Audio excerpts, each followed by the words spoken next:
வணக்கங்க. நேத்து பார்த்தீங்கன்னா, ஒரு ஸ்பெஷலான டேன்னே சொல்லலாம். மகாலய அமாவாசை அப்படின்னு சொல்லுவாங்க.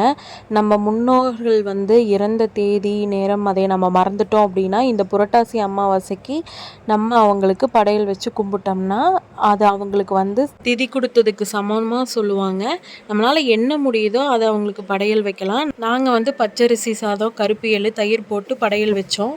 மீதி இருந்த சாதத்துல நாட்டு சர்க்கரை, ஏலக்காய், பழம் போட்டு பெசஞ்சு அதை ஒரு ஸ்வீட்டாக பண்ணிட்டேன். என் ஹஸ்பண்டுக்கு இது பிடிக்கவே பிடிக்காது. அவரோட ரியாக்ஷன் என்னன்னு நீங்களே பாருங்க. பிரசாதம் வேணான்னு சொல்லக்கூடாது. அது ஒரு ஸ்பூனு, ஒரே ஒரு ஸ்பூன் வேண்டாம் சொல்லக்கூடாது. வா கையி நீ ஆஃபடு.